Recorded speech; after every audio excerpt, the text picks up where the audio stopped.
ہندو مت، بدھ مت اور جین مت وغیرہ کے حوالے سے یہ سوال ہے کہ وہ اپنے عقائد اور رسم و رواج میں مختلف ہونے کے باوجود وہ بنیادی مسائل کو لے کر متفق ہے، اور وہ لیکن مسلمان جن کا اعتقاد اور ایمان ایک ہے، میں فرقہ واریت اس قدر کیوں در آئی ہے؟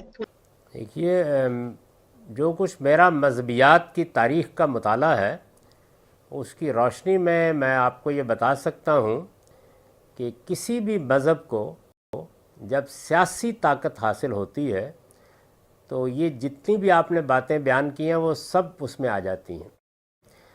طاقت کے بارے میں آپ جانتے ہیں، علامہ اقبال نے کہا ہے کہ صاحب نظرہ نشہ قوت ہے خطرناک۔ طاقت ایک ایسی چیز ہے کہ جو اسی طرح کی کرپشن پیدا کر دیتی ہے۔ یہ جن مذاہب کا آپ نے ذکر کیا ہے، آپ ان کی تاریخ پڑھ کے دیکھیں، جب ان کے پاس بھی سیاسی طاقت تھی تو یہ وہ سب کچھ کرتے رہے، ان میں بھی بے شمار فرقے بنے، گروہ بنے، مارا پیٹا گیا۔ بدھوں کے ساتھ جو سلوک ہندوستان میں ہوا ہے وہ تاریخ میں موجود ہے، کس طرح ایک زمانے میں ایک بڑی سلطنت قائم ہو گئی، پھر کیا ہوا اس کے ساتھ۔ تو مسلمانوں کو محمد الرسول اللہ صلی اللہ علیہ وسلم کے بعد، اسلام تو سب نبیوں کا دین ہے، محمد الرسول اللہ صلی اللہ علیہ وسلم کے بعد سیاسی طاقت حاصل ہو گئی۔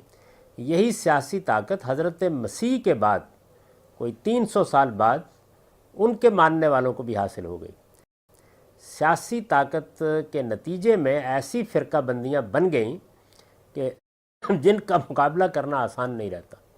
تو ہم دراصل اپنا وہ عظمت کا دور ہے اس کے نتائج بھگت رہے ہیں۔ ان لوگوں کے ہاں یہ دور ذرا بہت ماضی میں چلا گیا، یہ اس سے نکل آئے ہیں، مسلمانوں کو اس میں کچھ وقت لگے گا۔